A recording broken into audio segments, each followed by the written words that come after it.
Jordan's wearing his wizard's cloak again.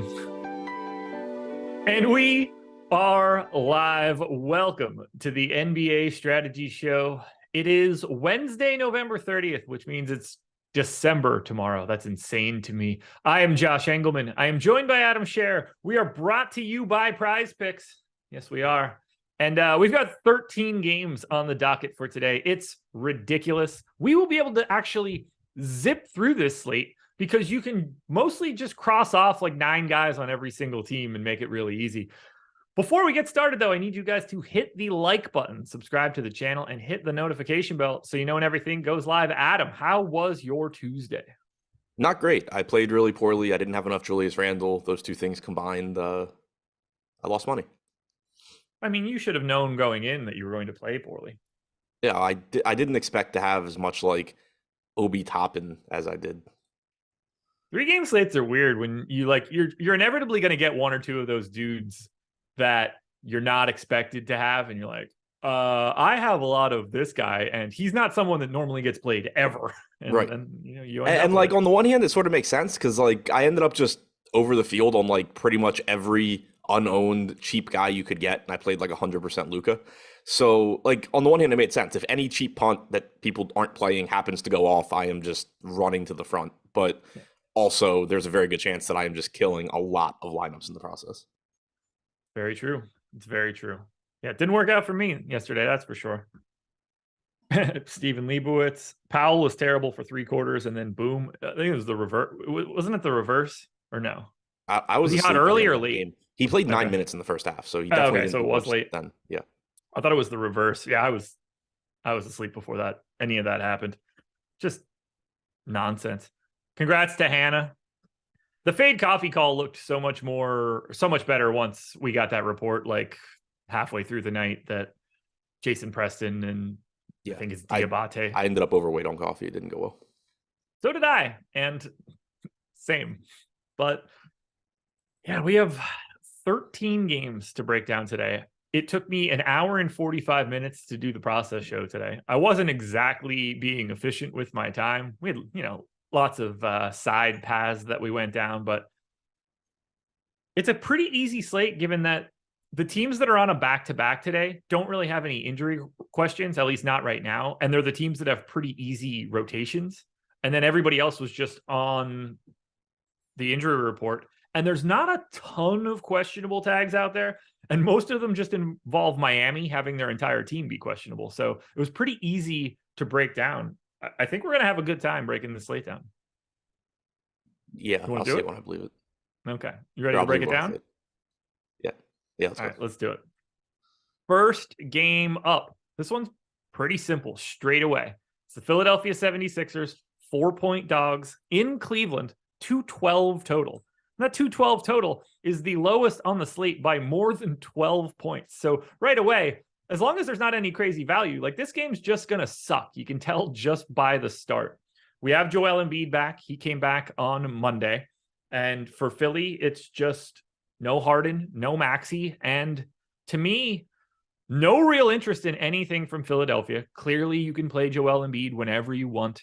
DeAnthony Melton is $6,200 on FanDuel. That's $1,400 cheaper than DraftKings. He's 15% owned, and I think that is warranted. But otherwise, like Philly is gross today. Yeah, I mean, clearly Embiid's going to look good. He's still playing without Harden and Maxey, but the price tag is up to 11.4 on DraftKings, and it's just with it being a 13-game slate, you're going to have really high upside guys that are just several $1,000s less expensive. So it makes it a little bit more difficult to prioritize him, and as a result, you're getting 3% ownership coming in, 4% chance of being optimal. Nobody else on the team getting any ownership. Shake Milton, 6,900, played another 40 minutes last game. Saban Lee's in the G League, so I expect Milton to play a ton again. I don't expect him to keep producing at the rates that he has been. And that's sort of the thing. He keeps being pretty popular, keeps really smashing his price tag. I'm going to have a difficult time getting there again today. I think he plays a lot of minutes. He is around the fantasy point per minute guy, so it's not like he's a terrible play. And at no ownership, I guess he is kind of interesting. But if he starts picking up some ownership, I think it's pretty easy to get away from. Yeah. It's really that cut and dry. Like, you don't have to care about the bench. You really only have to pay attention to what's going on for the starters. There's no news that we're waiting on here. So I don't have really anything else to add. The only guy I got on FanDuel is DeAnthony Melton. Obviously, I would have no problems getting Embiid, but he's 11-8 on FanDuel, and we have an overwhelming amount of centers today in the mid-tier that are Oh yeah, there's downright 26 teams playing. no, but like that are downright great plays. Nick Claxton's playing today, no Ben Simmons. Rudy Gobert has now no Karl Anthony Towns. We've got Nurk on the slate again. I'm missing a bunch of options where it's really easy to get to other centers too. So I have nothing else to add for Philadelphia. Same. And the 212 total in the matchup against the defensive-oriented Cleveland Cavaliers certainly helps. Now, Cleveland's a little tricky, but we do have their news for the most part. Jared Allen is out. Kevin Love is out. Ricky Rubio's just out for ages. And then Lamar Stevens is questionable. That one does complicate matters a little bit because we don't really know what their plan is going to be moving forward. They brought Karis LeVert off the bench on Monday, which I thought was interesting. These guys are just getting a little bit of ownership. Garland's around 5%, Mobley's around 10, Mitchell's around 5, Dean Wade's getting a little bit on DK at 3,900.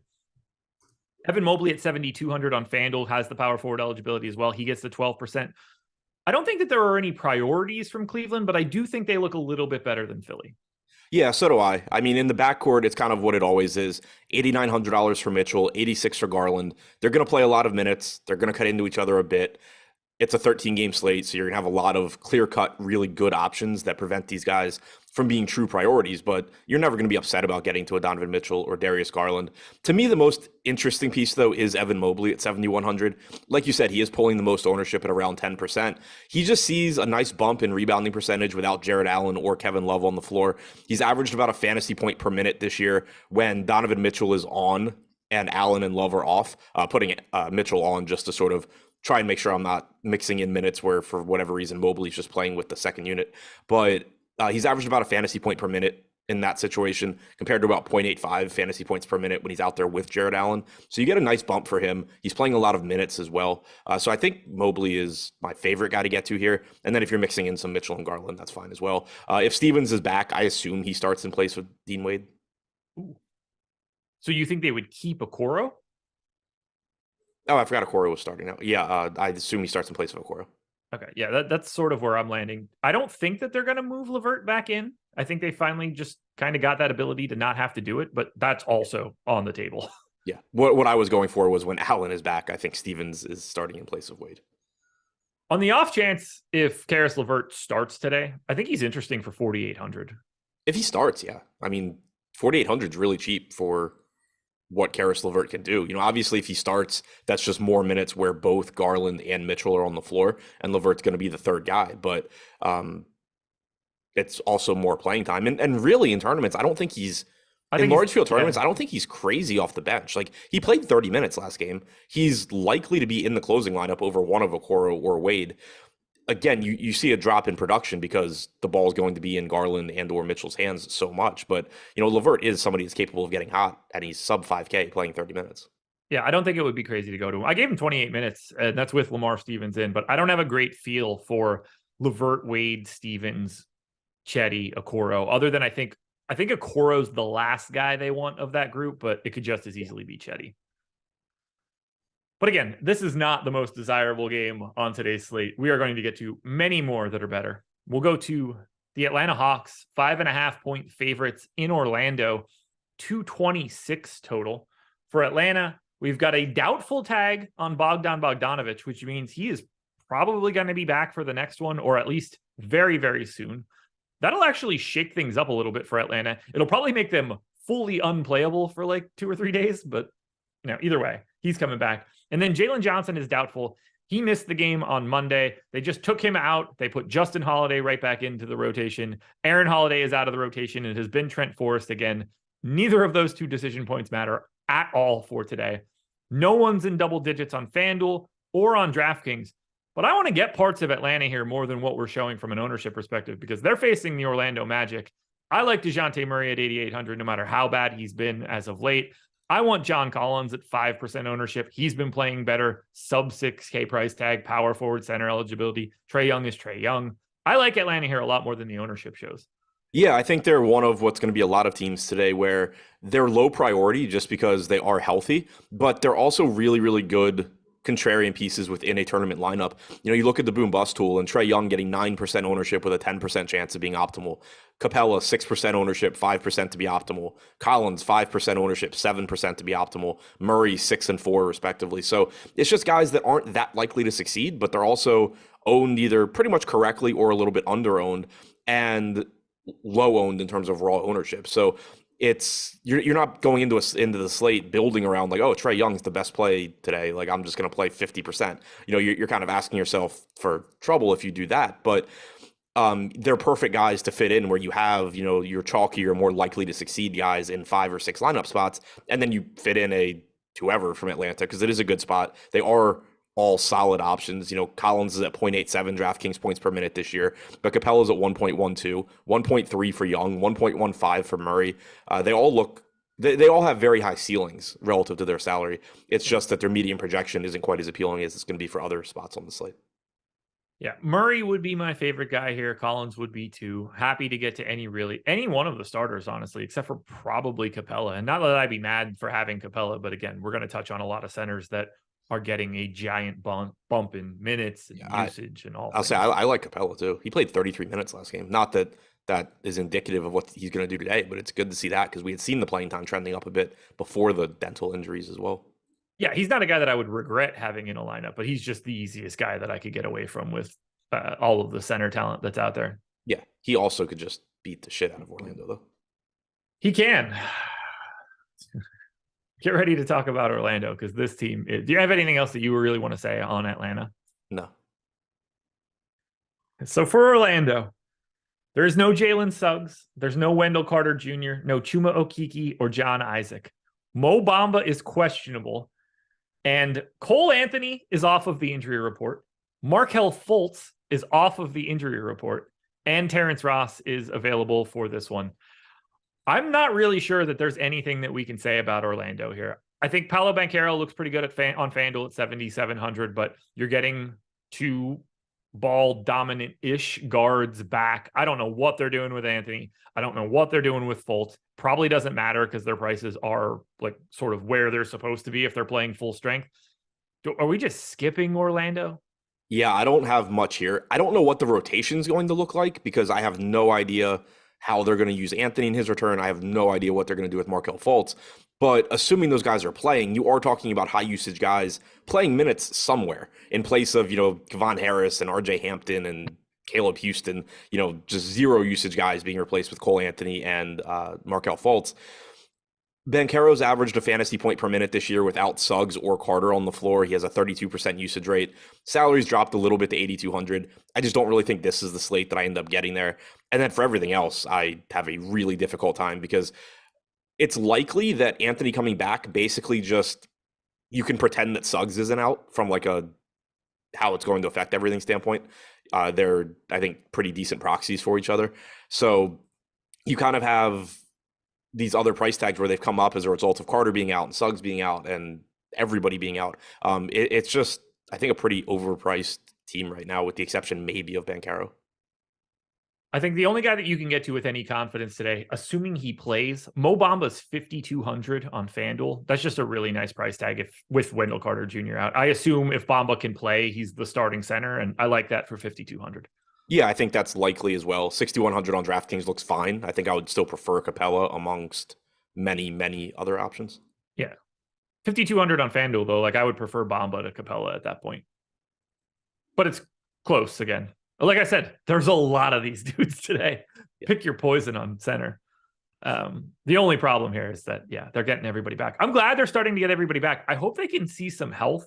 I'd really like to see Orlando at pseudo full strength, see what these guys look like. It's a lot of young talent, mix up. I'd like to see what Fultz looks like now that he's back.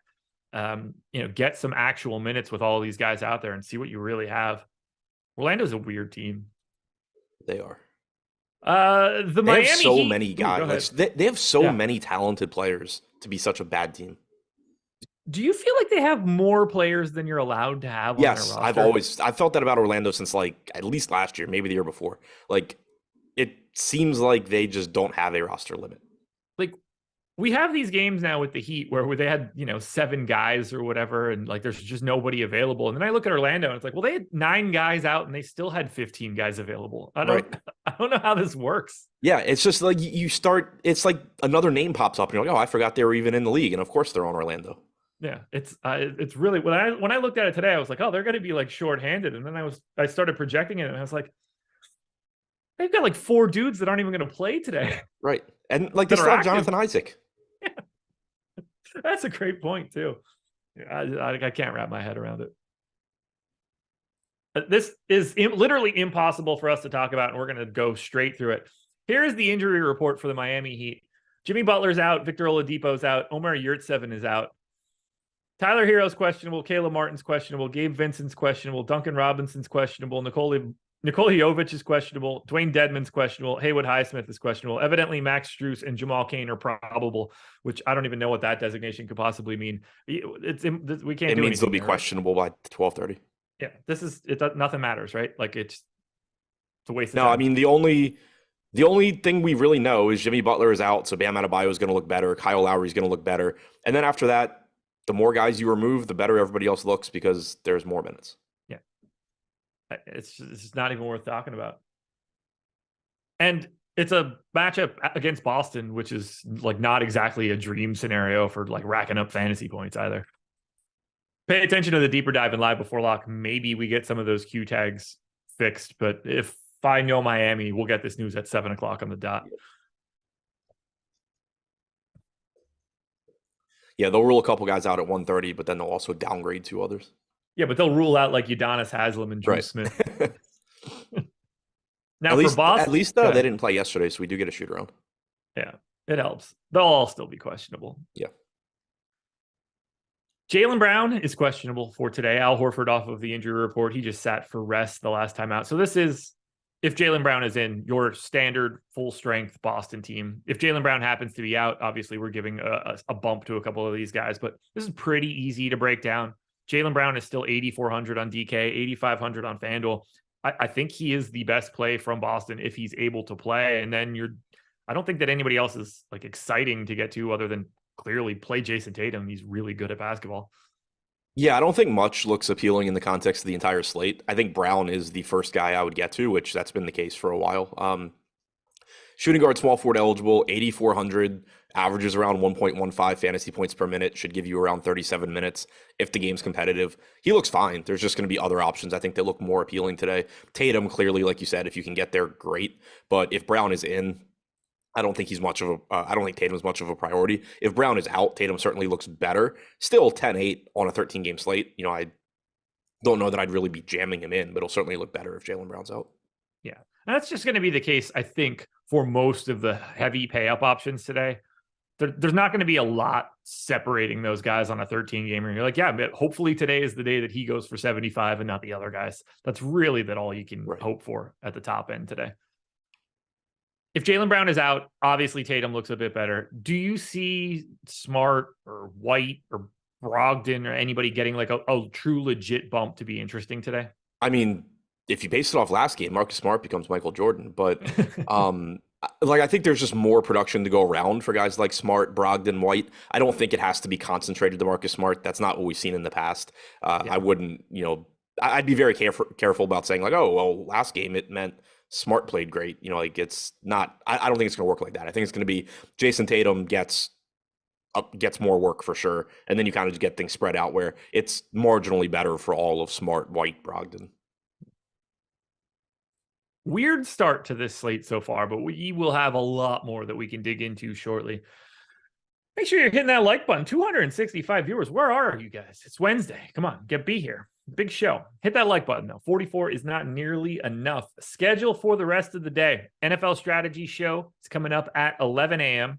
We've got the NHL strategy show at 2 o'clock. We've got the No House Advantage NBA show at 3:30. Adam will be back for the deeper dive at 4:45. I will then be back for live before lock at 6 p.m. with Eric Lindquist, and we will go all the way up until 7:30. So come hang out with us. Massive day today. Tons of basketball content. My contenders videos are out. Adam's going to do two injury report videos, one for the whole league and then one for just the Miami Heat. He'll also have his GPP play videos for both sites as well. Just so much stuff going on around these parts. You don't want to miss it. That's why you subscribe to the channel and hit the notification bell. You don't want to miss our stuff. We go to the Washington Wizards, who were a pretty big pain in the ass there for about a week and a half with their injury report. Not so much now. Rui Hachimura is out. DeLon Wright still out. So we are getting your standard issue Washington Wizards team, which means the highest owned guy on the Wizards today is 3% owned Kristaps Porzingis. Kyle Kuzma is 6.5 on FanDuel. I don't see anything here from Washington that I think I would be relatively heavy on, but feel free to play Beal and Kuzma and Porzingis. Yeah, pretty much. Porzingis, obviously really, really good. You saw the ceiling game last time against Minnesota, but center only on DraftKings at 8,500. I think that's where he should be. There's not a lot of, that's just pretty much correct. He's projected to go a little bit under owned. We have him 5% chance of being optimal, 3% ownership, so very low probability, but a good contrarian play. Beal and Kuzma, if you get there, great. But I think this team is just correctly priced across the board. Yeah, we are on the same page here. It's really hard to squeeze anything out. I don't have anything on the FanDuel side from the Wizards right now. Not that I would be mad to get Beal or Kuzma or Porzingis. It's just not that day. Brooklyn, on the other hand, is a very different situation. I'm actually excited to talk about this. We have no Ben Simmons, which is kind of a bummer. Like I'm very much team Ben Simmons if everybody's just going to hate him, obviously. And I just think he's good too, so that helps. He is out. Watanabe is out. We still don't have TJ Warren. David Duke is questionable. That's irrelevant. Alondis Williams is out. I don't know who the hell that is, but, just saying it just in case. I think we got to start with Kyrie. 38 minutes, 38 minutes, 39 minutes his last 3 games. He's 8,500 on DraftKings, and I have no idea why. 7,800 on FanDuel. And I think he gets the biggest benefit for Ben Simmons being out. Obviously, Claxton gets the playing time, but Brooklyn's not exactly inundated with ball handlers. And now we're taking out Simmons, who gets a ton of touches, who's obviously involved in the offense. I think it's just going to go back to, this is basically just the Kyrie and Kevin Durant show. I don't want to say I expect, but to me, I think Kyrie Irving is the best play on today's slate because I think he's just set up to succeed big time today. Yeah, so we've only had 2 games this year where Simmons was out and Irving and Durant were both in. But in those 2 games, Irving has a 25% assist percentage. By comparison, in the 12 games he's played with Simmons and Durant, he has a 17% assist percentage.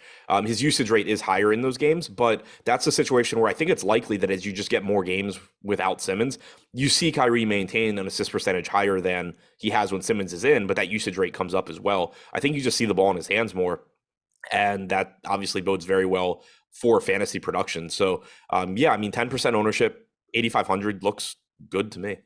Yeah. 7,800 on FanDuel is just silly.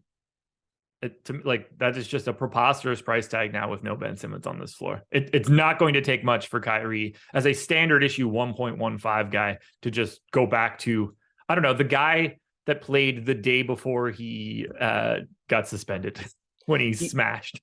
Since the start of last season, in games where Simmons is out and Durant is in, Irving is at 1.22 DraftKings points per minute. In games where Simmons and Durant are both in, he's at 1.12. Okay. Yeah, I love Kyrie today. Durant sort of just looks exactly like Jason Tatum for today. I don't have much to say. I assume you don't have much to say either. So let's talk about Nick Claxton. 5,800 on DraftKings, 6,100 on FanDuel. I think he stands out very clearly. He's going to get a massive minutes, maybe not a massive minutes jump, but his minutes aren't going anywhere now. He's just the starting center and likely the closing center, and nothing's really going to change there. But I think it just helps the shape of the team too. You don't have Simmons taking up space, not being a shooter. I think Joe Harris steps right back into the starting lineup. You get correct floor spacing. You get Nick Claxton rim running. There's less rebounding opportunities, or more rebounding opportunities to go around for Claxton. I think he's in a fantastic spot here. Yeah, so I did have one thing to mention on Durant. He also gets a bump without Simmons if you go back to last year.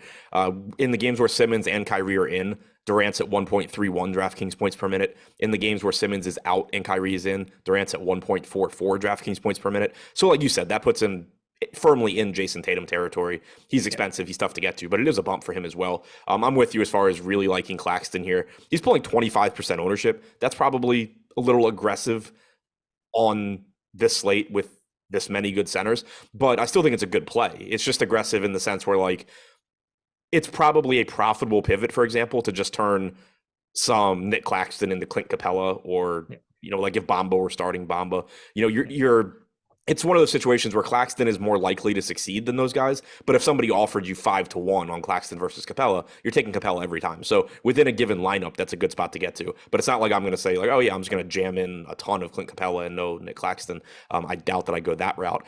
He does look good. The minutes are more secure without Simmons. It's a good spot. Everything looks good for him. Royce O'Neal should play a lot of minutes. He's 5,400 shooting guard and small forward on DraftKings, getting 12%. Harris and Curry both getting 9 to 10% at cheap price tags with the opportunity for more playing time as well. I think Curry could be a little interesting off the bench as a second unit guy now too, with just one less dude that does that kind of stuff.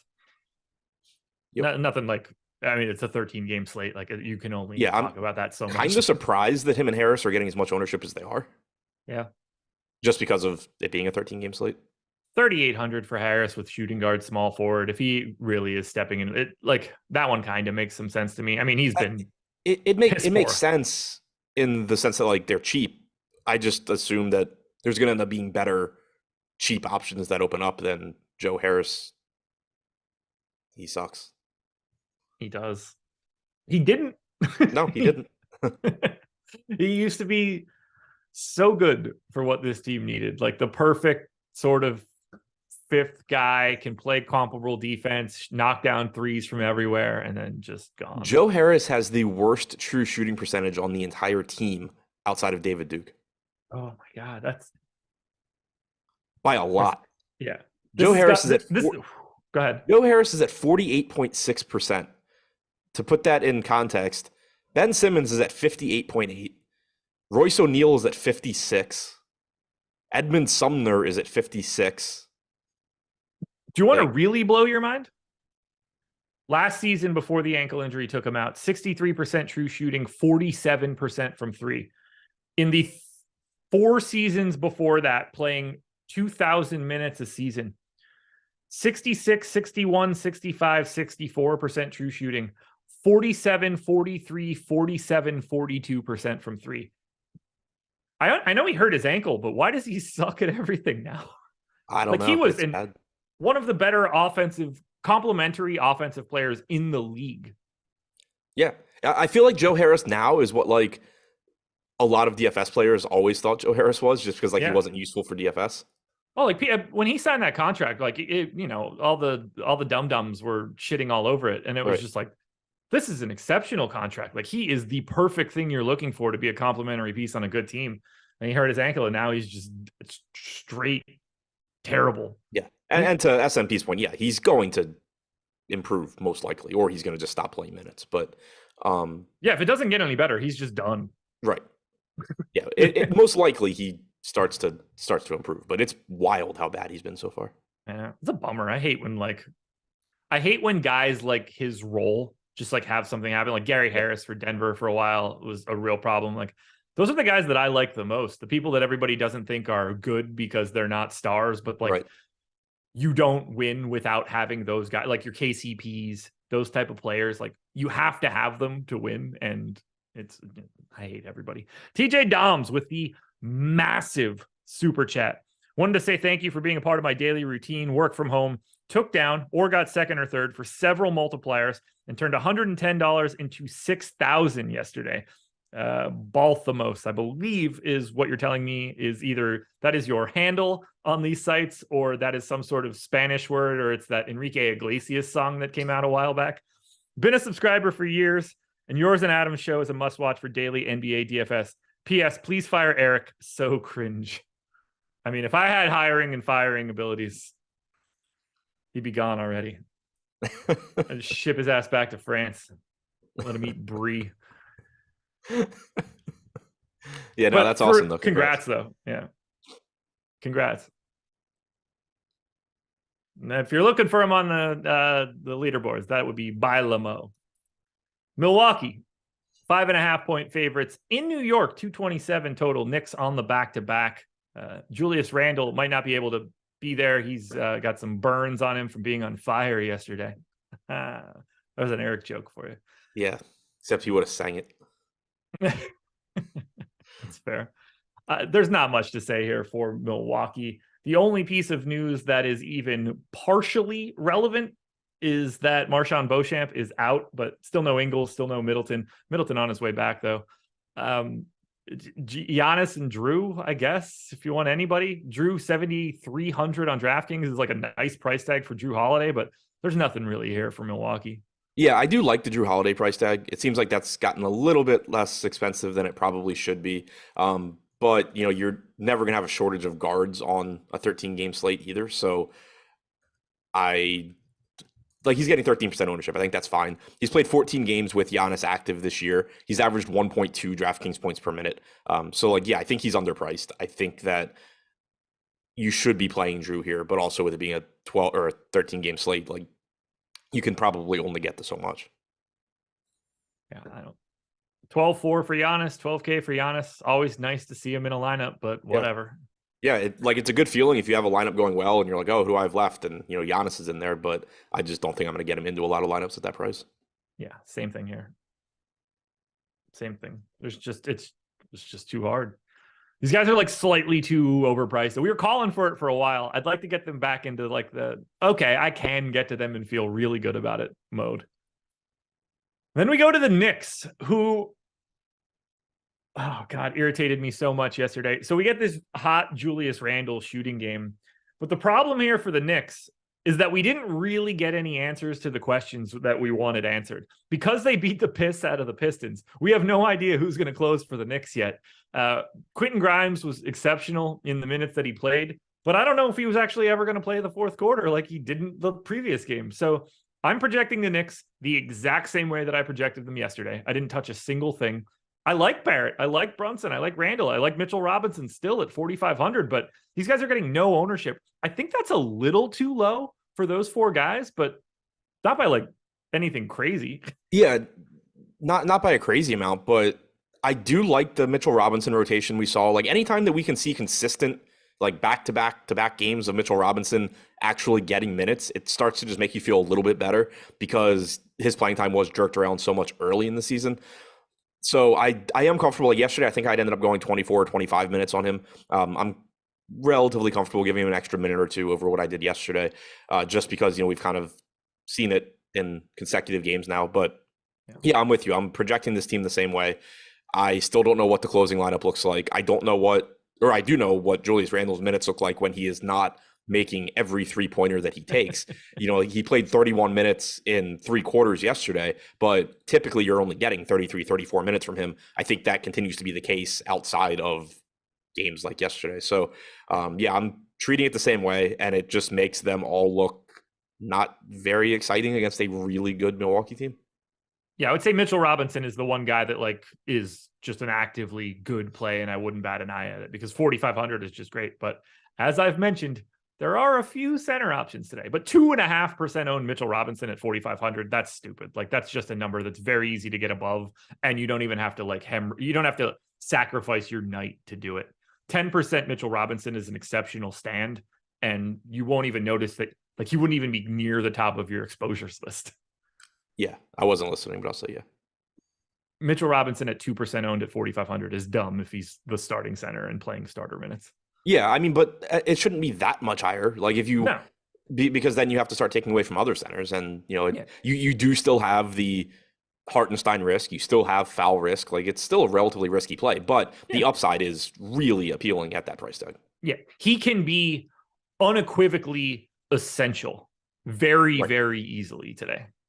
That's where it starts to get weird. If he has a decent defensive day and plays 30 minutes and he hangs 40 something fantasy points, he's in everything and you don't have a choice. Yeah, there's a lot more upside than downside risk on Mitchell Robinson at this price. And that owner, there's no downside risk at that price of ownership, really. All right, let's go to Memphis and Minnesota. We finally are going to have something really interesting to talk about here. Memphis has one swing piece today. Dylan Brooks is questionable. Jake LaRavia is out. I don't really think that matters at all, but Dylan Brooks being in or out is important. Ja Morant is 11% owned on DraftKings and 25% owned on FanDuel at 10K. I mean, I like the spot and all. The 232 total and the favorites look great. I'm a little surprised to see Morant get a quarter of the ownership on this particular slate, even at 10K. I like him. I have him projected very well. I don't know if I need, I'm just going to pick a different 10K guy that's not 25% owned. I don't know. Good luck finding a 10K guy that gets 1.6 fantasy points per minute. It's fair. 1.44 over the past 30 days. 1.6 DraftKings points per minute in 6 games without Bane. Okay. 35% usage rate, 45% assist percentage, and then also in competitive games, typically playing a couple more minutes. Now, if Brooks is out, we're going to really crank those dials a little bit more as well, which I can't even imagine. Turn into Luka if Brooks is out. Yeah. But do you like anything else here from Memphis? I don't think anybody truly stands out, but give me any one of the starters against Minnesota. So also just in general, without Bane on the floor this year, 300 minutes for Morant, 40.9% usage rate, 42.9% assist percentage, 1.62 DraftKings points per minute. That actually is Luka, basically. Yeah. In those 300 He's so minutes. good. Yeah. He's so good. Yeah, it's so fun in DFS when you get a really, really, really good player who then gets to take on an even bigger role, as opposed to when it's like, oh, Ja Morant and Desmond Bane are out, so we're going to watch Dylan Brooks throw the ball at the backboard 30 times. It's just so fun when you just get to see Ja Morant do even more. But yeah, I absolutely love Ja Morant here. And I don't think you should, he's 10-9 on DraftKings, and still I think he's a really good play. I also don't think you should sleep on the fact that he can get more minutes. When Bane's in and this team is healthy, you're typically getting 33 minutes in competitive games from Morant. But without Bane, they do give him a couple extra minutes typically in competitive games. So that's a pretty big point as well, in addition to the increased production. Outside of that, Jackson's price tags come up a bit to 7,100. He's still fine there. I think you typically project around 28 minutes to account for the fact that he does like to foul. But, obviously a good point per minute guy. He's played 104 minutes without Bane on the floor this year, 1.24 DraftKings points per minute with a 25% usage rate. Brooks is at just shy of a fantasy point per minute. Obviously, if he's out, there's more usage to go around for particularly Morant and Jackson. If Brooks is out, who's starting this game? So Morant, Conchar.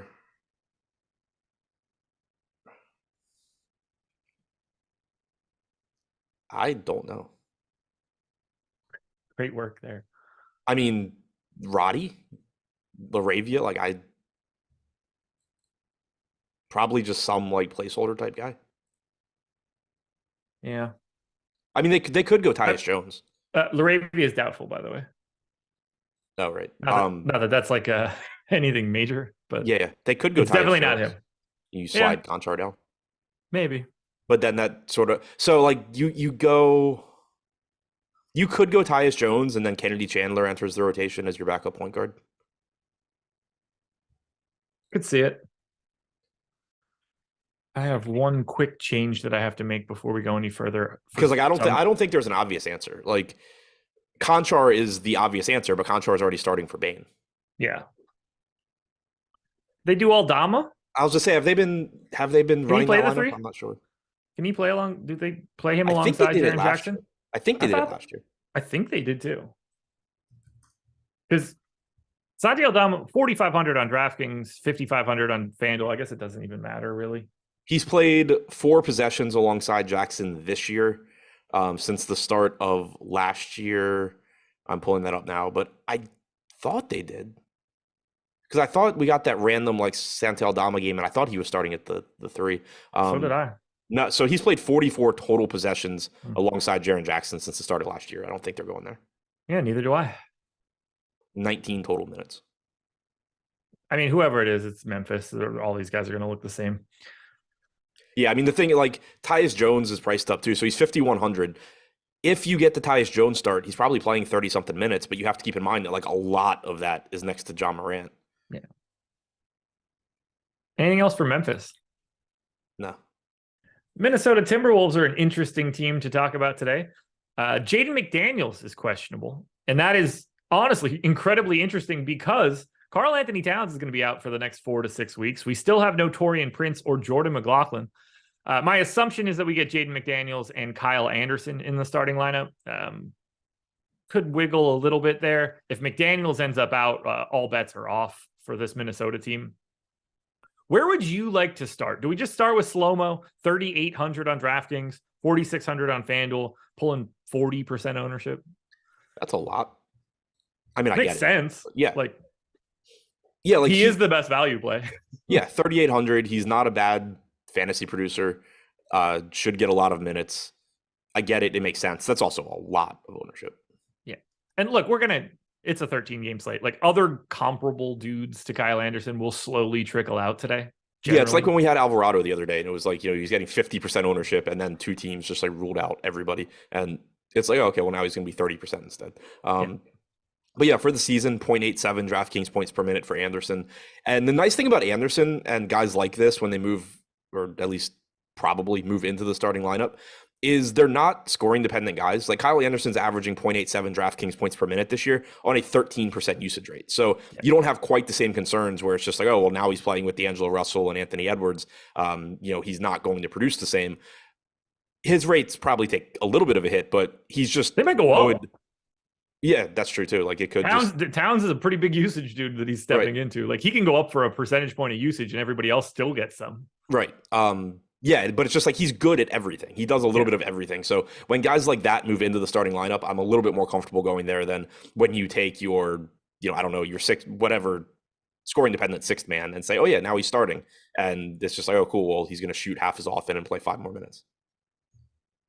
Rudy Gobert is 6,800 on DraftKings, 7,500 on FanDuel. It has not been great so far for Rudy Gobert, and we can dig into some of the numbers that exist for when Karl Anthony Towns isn't on the floor. When you inevitably pull that up, where do you see Rudy Gobert's usage rate when he does that? But this is undoubtedly a great spot for Rudy Gobert, right?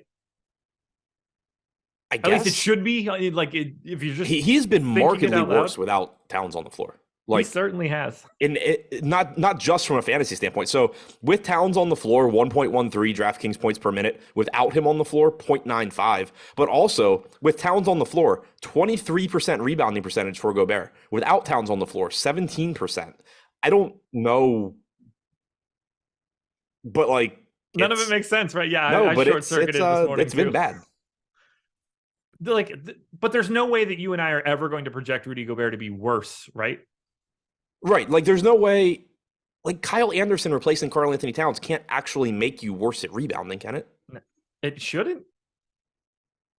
I don't, and it's not because like, I don't know, was Rudy Gobert just like boxing out a lot? I have no idea. Right. I mean, a lot of times a lot of times when you get a drop in rebounding percentage, that makes no sense. That is the case, but I don't know why that would be the case here. I mean, I can dig into that a little bit later and see what the team is doing as a rebounding in those situations, because if they're like just a good rebounding team either way, then that changes the equation a little bit. But at 6,800, I think I like Rudy Gobert a lot today. It's weird. So the thing, ultimately the way I view Gobert here is, even if Towns were in, I would like Gobert at 6,800.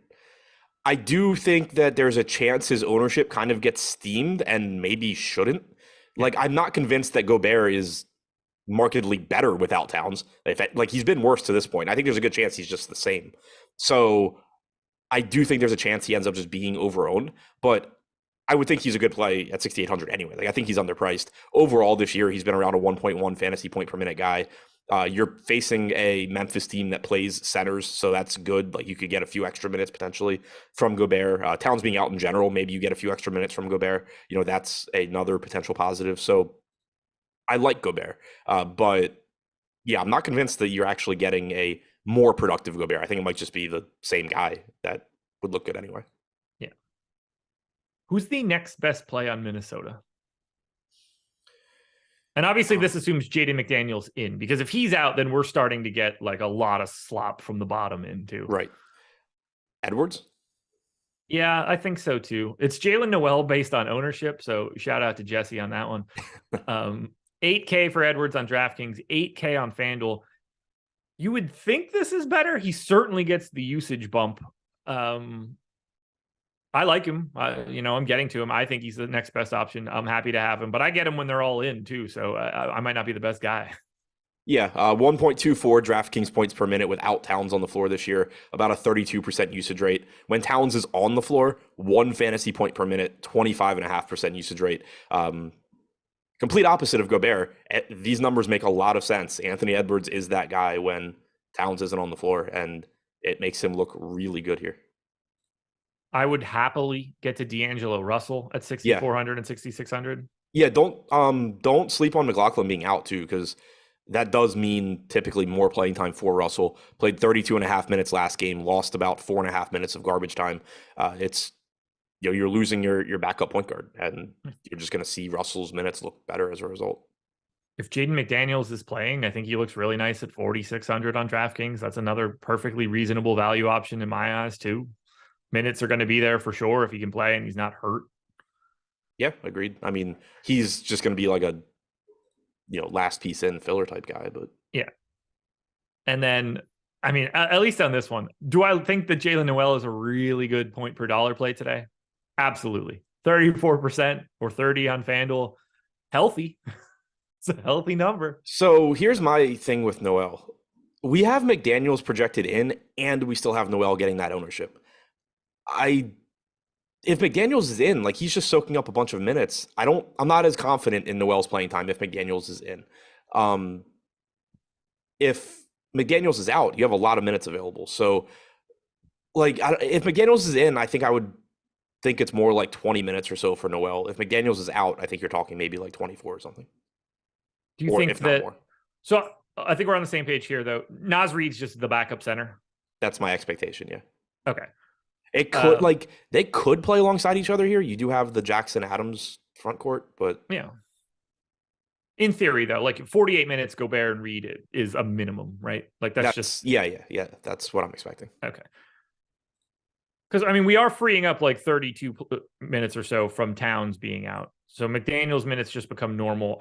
They could just not play Bryn Forbes. If they do play Bryn Forbes and Austin Rivers, then Noel could be a little bit more limited. But like 34% Jalen Noel is just easy ownership to get away from, right? Assuming McDaniel's is in. Probably, yeah. Like Noel is a good fantasy producer, and his playing time has been good recently. So like 2 games ago, he closed the first half, and then like he got garbage time, got up to like 24 minutes, but might have closed the game anyway. Last game, he also closed the first half. We didn't get to see if he was going to close the game. I think there's a good chance that he was going to play an extra 3 minutes there. He got to 25 minutes anyway. Maybe he was going to get like 28 in that game against Washington. I think he's fine. I think that ownership's probably a bit higher than it should be, though. Yeah, we're on the same page there. Anything else you want to add here for Minnesota? If we assume McDaniels is out, obviously Noel's ownership seems way more reasonable just because there's so many minutes to go around and he's a real player. I would be shocked if Noel starts with Towns out. Is that something in chat? Yeah. I don't even see that. I don't even want to see it. No, I mean, it was somebody just said that Noel could start. Like, he could, I guess, but like I'd be really surprised. Like, he's your backup ball handler. You have Kyle Anderson, who fits perfectly into that role. You don't need Jalen Noel playing with Anthony Edwards and D'Angelo Russell. They handle the ball fine. They're high usage guys. Jalen Noel's a high usage guy. Like, he's the opposite of Kyle Anderson. Like how I was just saying, Kyle Anderson's such a good fit when you move him into the starting lineup because he doesn't dominate the ball, doesn't need the ball to be productive. Noel's the opposite of that. I'd be really surprised if they go that route. I wouldn't be surprised if it's Forbes, to be honest, just because of the way that the rest of the shape of the team takes out. Like you leave Kyle Anderson as a creator on the second unit. You get a floor spacer for Rudy Gobert, another guy that's just definitely like you're not helping off of Bryn Forbes. He's probably not closing in that scenario. Forbes. I'd be surprised if it's Forbes just because he didn't even play in the second half outside of garbage time. Fair. Like, I agree with what you're saying. I'm pretty confident. It's Forbes before Noel for me, just because of the way the shape of the team would get. Yeah. I think it's Kyle Anderson, so nothing really matters. Right. I'll say I think it's Kyle Anderson. I'm pretty confident it's Kyle Anderson. Yep. You and me both. Like that's what they did. Well, wait, who did he? Oh, he started over Rivers. So wait, it could just be Rivers. It could be. I don't love the fit there, but it could be for sure. Yeah, so I would say it's probably either Anderson or Rivers. There we go. Who Minnesota looks sub? good. It could. So it could be Reed also. That's what they did when Towns got hurt. That would really surprise me. Why?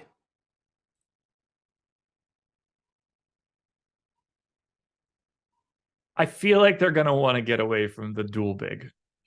So I think that too. So it would surprise me in that I think it's most likely going to be Kyle Anderson. Yeah. They did, when Towns got hurt, they did go to Reed alongside Gobert. Did they really? Yeah. Oh yeah, there was performance. So yeah, so they did what, like 2 minutes alongside each other or something like that? 5.5. Who the hell was playing center then otherwise? What do you mean? I get to 50.7 minutes for Gobert, Reed, and Nathan Knight. Is Wendell Moore a big man? I don't know. Well, I mean, Moore and Knight just played garbage time. Like, so I know, Towns I needed played to add to 48 somehow. Towns played 6.5 minutes, got hurt. Oh yeah, Reed Towns, subs in. Towns. What? I figured it out. It's because I'm not even thinking about Karl Anthony Towns. Oh. Like, I was in my mind, Towns wasn't on the floor at all. And I was like, this isn't adding up the way that you're trying to tell me. But it's because Karl Anthony Towns existed in the game at some point in time.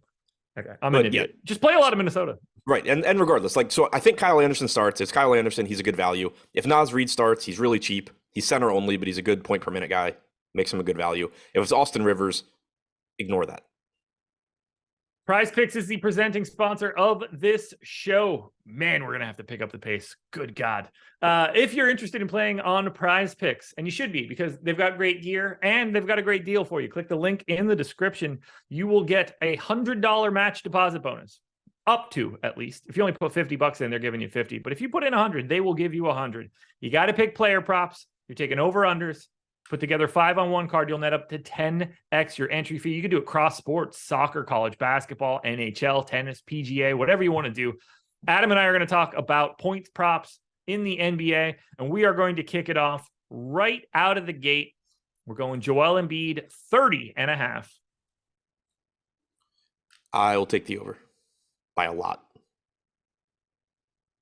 I actually have it at 29.5, so we have it at 31.7 and 32 minutes. I think he's playing more than 32 minutes. I have it less, but I have the more minutes there. I would never take that because it wouldn't be fun because there's no Harden, no Maxey, but I'm a little nervous on that one. Let's go. Kyrie Irving, 23.5.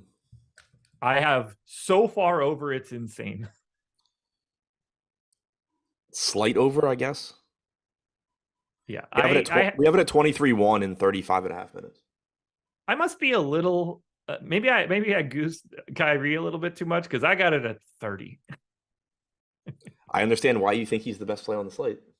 Yeah. And then let's close it out with Ja Morant, 30.5. Same as Joel Embiid. I have the under. We have him at 30.5 in 34 minutes. So that seems closer. Okay. Guys, go check out PrizePicks. Making that Embiid bet right now, though. Oh, yeah, you can do that stuff now. Yeah. Enjoy it. You should make the Kyrie one if it's out there, too, because just trust me, I'm right. This one we should zip through pretty quickly. The Toronto Raptors are definitely on this slate. They are 1-point dogs in New Orleans, 224 total. Everybody's available except for Otto Porter and Precious Achiuwa. And no one's getting any ownership. Highest owned in the game, 3% owned Pascal Siakam. I don't have any interest in Toronto today. Yeah, so DraftKings can't locate me, so I guess I'm not placing that bet right now. Well, stop moving. Yeah. As far as Toronto goes, I'm with you. Just, Siakam obviously is really, really good. He's 9,600 center only, makes it really tough to get there. And then him being back just makes everybody else less appealing. Yeah. I have literally nothing else to add. They do not grade out well. They're not getting any ownership. Feel free to play their starters like usual. For the Pelicans, no Brandon Ingram. Q tag on McCollum, Q tag on Nance, Q tag on Najee Marshall. All three of those guys missed on Monday. Really hard to talk about the Pelicans right now, given those Q tags. If Larry Nance is out, it really changes the equation for Joe Val. If CJ McCollum is out, it changes the equation for the rest of the team. If all of these guys end up in, I don't think anybody's like all that exciting to begin with. I just don't need anything really from the Pelicans until we get their news.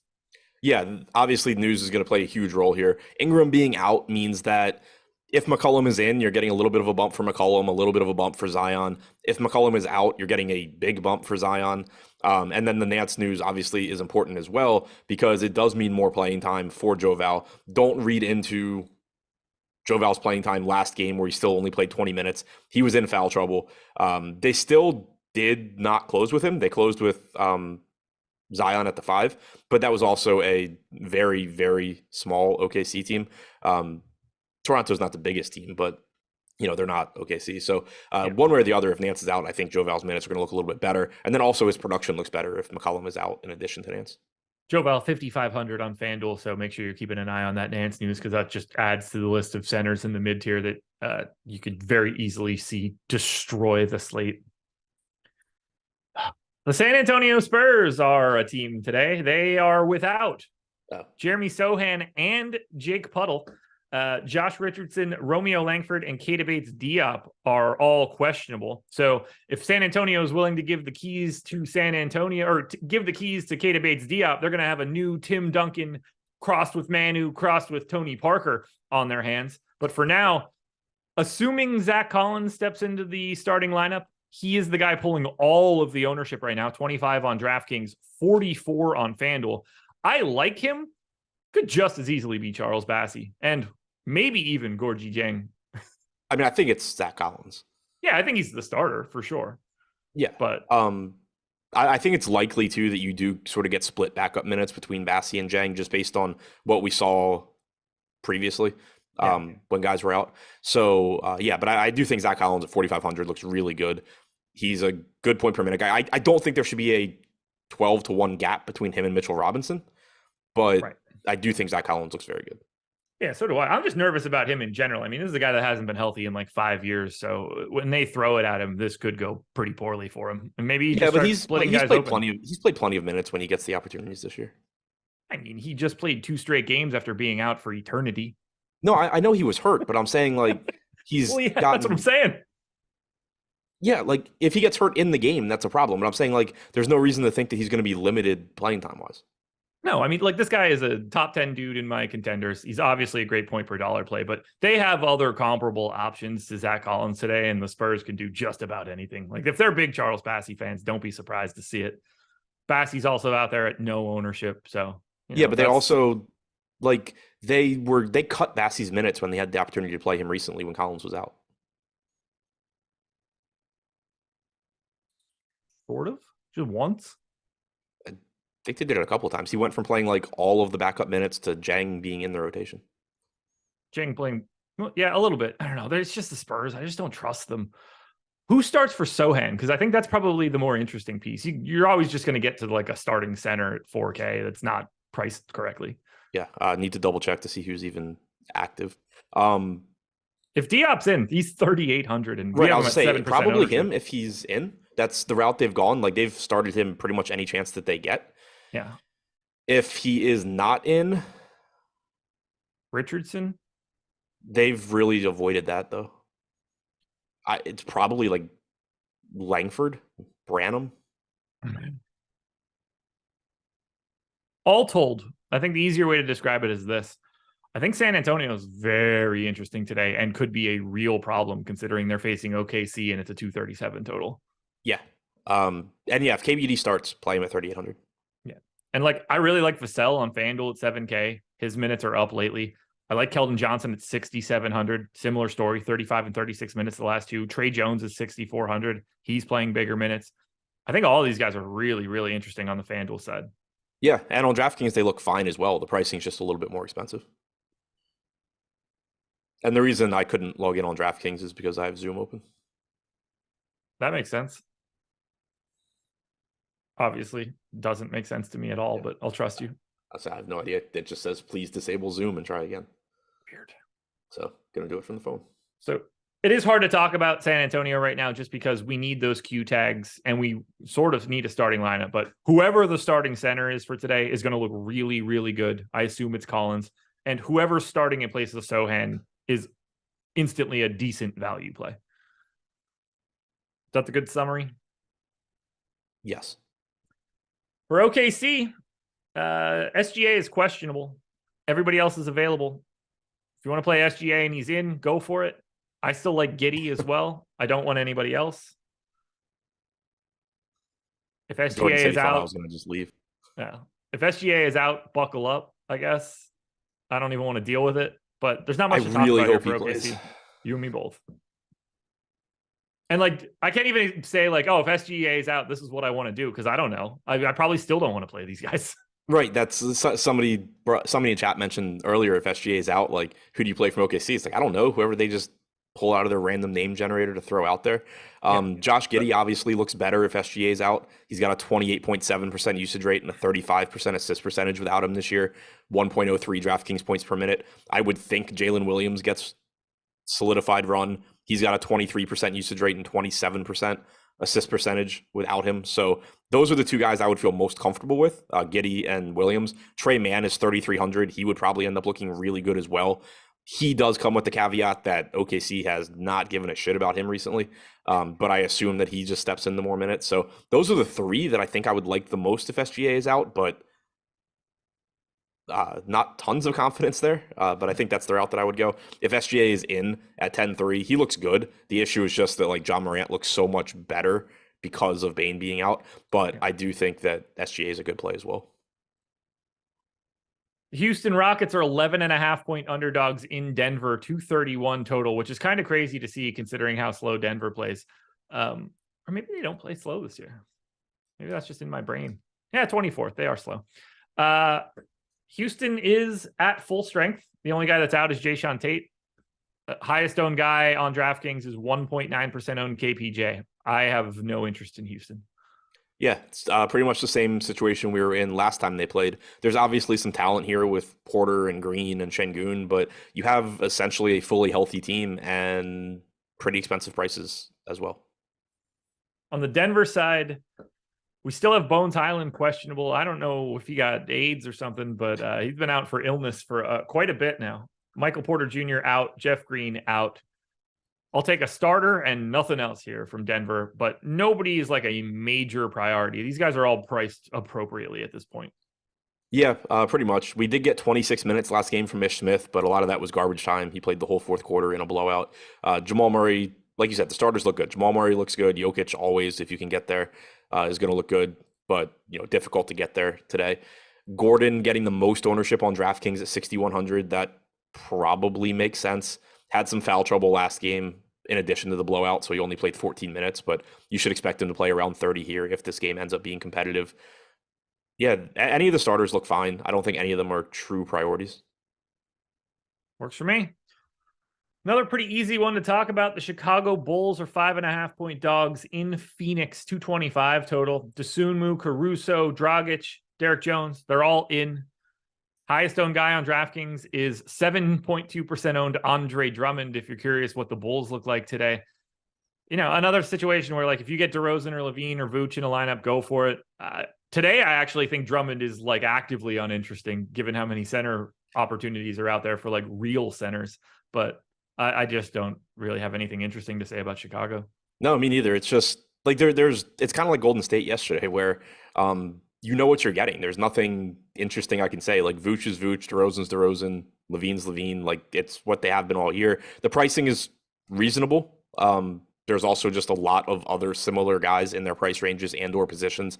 Like you said with Drummond, he's still really cheap at 3,600, but there's a lot of centers today. There's value centers, there's pay up centers. There's just so many ways to go at center. So nothing that really stands out. If you get to any of DeRozan, Levine, Vooch, Drummond, I think they're all good enough. Yep. And then we go to Phoenix, who just has their standard issue rotation with no Chris Paul and no Cam Johnson. There's nothing else really interesting here. We know who plays. We know what minutes they play. Although Cam Payne playing a little bit less as of late, which is kind of weird. But Cam Payne is 28% owned on FanDuel. I understand it at 6K. He's 6,600 on DraftKings. Seems like too much ownership to me. I'll probably get to some bridges. But again, we know exactly what we're doing with Phoenix. Yeah, and the price tags have come up. You still clearly get a massive ceiling with Devin Booker playing without Chris Paul. You're getting a ton of minutes from Mikal Bridges. He's gotten expensive. I think it's going to be difficult to play much of him on the main slate. If I assume the night slate probably doesn't include this game, but if it does, maybe you get to him there. Or if you're playing like a turbo slate, just because of how many minutes he's playing. But really difficult to pay 7K for Bridges, even in 40 minutes on the main slate. Aiton's salaries come up a bit as well. So he's a good play, but again, there's just so many centers. Once again, though, we did see 35 minutes from him last game. It is good to see in competitive games that he is getting those 34, 35 minutes. As far as the backup goes, second game in a row that we've seen Biyombo get most of the backup minutes, but Landale also get a few.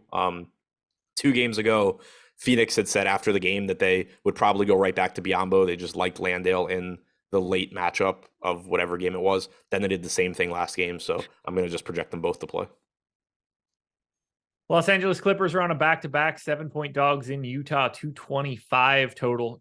John Wall should be back here. I believe he was just sitting out for the front end of the back-to-back. And then it's everybody else that was just out. No Paul George, no Kawhi Leonard, no Luke Kennard. Brandon Boston with the G League. I assume those 2 G League guys aren't going to play today. We're just putting John Wall back in for what I would imagine to be those G League guys and potentially Robert Covington, who they don't seem to like, but who knows. I think the Clippers just sort of look like they did yesterday, but like incrementally worse. Yeah, I think they basically just look like they did 2 games ago on whatever day the 27th was against Indiana, because that game you did have George and Kawhi out. You had Wall in. Wall played 22 minutes. Jackson played 26. So basically, you didn't get them playing alongside each other. That was the game where Zubats went nuts. Obviously, you're not expecting that level of game again, but he's likely to play low 30s. In minutes. It's a decent spot, but center, of course, is loaded on this slate as well. So he's kind of just another guy. 5,400 for Jackson looks okay. I don't think a ton stands out here. No. Like, I think Terrence Mann's a completely reasonable play because he could play 34 minutes or something today.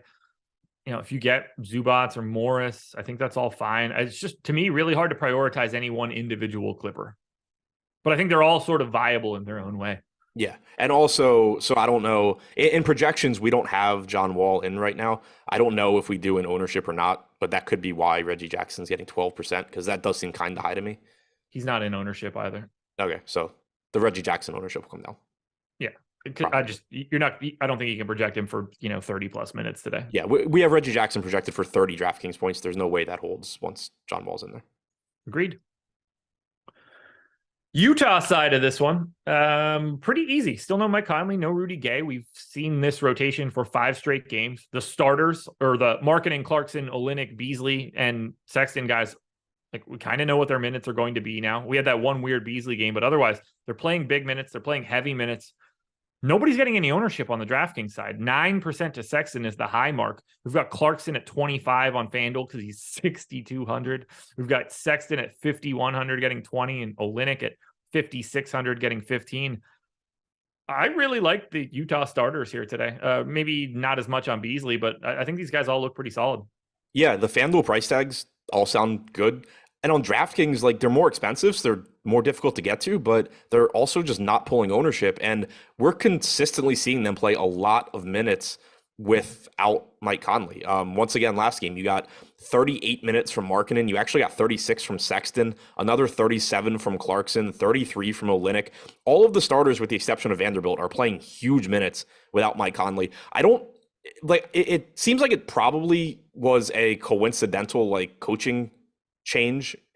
Conley got hurt, but also Utah decided to start playing their starters a lot more minutes. I don't totally know why, they would all be playing more minutes just because Conley's out. But one way or the other, we've seen that happen. And I, at this point, expect it to continue happening. So 5,700 for Olynyk, again, center only on DraftKings is tough, but he is cheap. I do expect him to play north of 30 minutes. Sexton should play at least 30 minutes at 5,400. He's about a point per minute guy, so that's going to be a solid projection. Clarkson's likely to play 36 plus. I do like this team, even at the elevated salaries from a tournament standpoint. Anything else you want to touch on for Utah? No.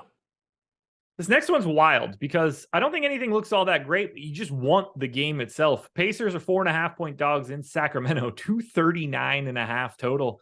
The problem here is that everybody's in for Indiana except for Chris Duarte. And I think all these guys are essentially where they should be priced. Now you're getting ownership to Halliburton and Mathurin and Jalen Smith all around 10% just because there's so many fantasy points to go around. But I don't think anybody's like an exceptional value. I do think you should keep an eye on Andrew Nemhard, Agreed. which is not something I thought I would ever say on a 13-game slate. But Nope. I wouldn't be surprised if he moves back into the starting lineup today. He is only 4K. He came off the bench in his first game back last game, but then he played 29 minutes. He played almost the entire second half. He sat the first 4 minutes of the half and then played the rest of it. Wouldn't be surprised if they throw him back into the starting lineup. Still wouldn't be any sort of a priority, but if you could give him like 26 minutes at 4K, he looks mildly interesting. But outside of that, the real pieces here, obviously you're happy to get the Halliburton, potentially a little bit of incentive for him here as well, if you want to go that route. Miles Turner is going to look good at 7,600. Heald looks fine. Mathurin and Jalen Smith both look fine. I think that this is a team that I get to a good amount. It's just, I don't know that there's one specific guy that I get a lot of. I just think it's going to be like a lot of lineups where I have an Indiana guy. Yeah, well, I think you're going to have the same situation for Sacramento, who have everybody available except for Trey Lyles. And this is just like an incredible offensive environment. But at the same time, these guys don't mess around with their rotation. So all of these guys are priced where they should be. There's not a lot of ownership coming in here other than 12% to Monk. I want a lot of the Sacramento side, but it's not one individual guy. Give me Fox, give me Sabonis, give me all these dudes. Yeah, I do think they're a little bit more difficult to get to than the Indiana side, though, just because Indiana's, I guess it's kind of like the Herter, Barnes, Keegan Murray pieces on Indiana are just more appealing options. Like Benedict Matherin's a good point per minute guy. Buddy Hield's a good point per minute guy. So is Jalen Smith. Whereas, Herter, Barnes, Murray are a little bit less exciting. And then, the top end guys, sure, Tyrese Halliburton and De'Aaron Fox are similar. Domantas Sabonis is similar, but he's center only. So I think it's easier to get to the Indiana pieces, but I'm with you. Like I want to get to Sabonis and Fox where I can. I want to get to, some Kevin Huerter at 5,500. I think is fine. Same with Monk, but I expect to have more of the Indiana side. We are going to be going right up to the buzzer before the NFL strategy show starts up. Portland, 5.5-point dogs in Los Angeles against the Lakers, 225 total. Portland's on the back-to-back, but we know what to do with Portland here. They look just as good today as they did yesterday. It just happens to be a bigger slate. Tons of minutes out of Anthony Simons. He played 43 last night. Jeremy Grant could not miss. He looked like Dame. Yeah, it was good to see. I like all the starters once again. I find Josh Hart pretty unappealing, though. But massive minutes for Simons, Grant. Give me Winslow. Give me Nurkic. This team just looks good in a massive pace-up spot. Yeah, give me whatever starters you can get to. Priority-wise, I think Nurkic at 6,900 looks really good. 4,600 on Winslow looks good. He played 34 minutes yesterday, so again, solid playing time for him. Assuming he plays on the back-to-back, if he rests, then things get weird. But Grant playing really well, playing a lot of minutes, looks good. I think those are the three I get to first. Simon's a little bit more expensive, certainly a very high upside, good option as well. And then Josh Hart, you're kind of just hoping he runs into some extra peripherals. By the way, Winslow did play their most recent back-to-back, so we should at least move forward with it, but we won't know until later. But either way, grab those starters. They just play a ton of minutes, and there's no ambiguity in the Portland rotation. For the Lakers, we get Pat Bev back. That complicates matters at least a little bit. LeBron in, AD in, so no one is in your lineup, really? Yep, pretty much. Except for maybe Bev at 3,700? Yeah, like maybe, but also I hope not. I see basically nothing here. I mean, clearly LeBron and Davis are fine, but like I would just so much rather be playing SGA if he is in, Morant, find a little bit more money for Embiid or Jokic or whatever. Go to a Tatum different price if Brown's tier out.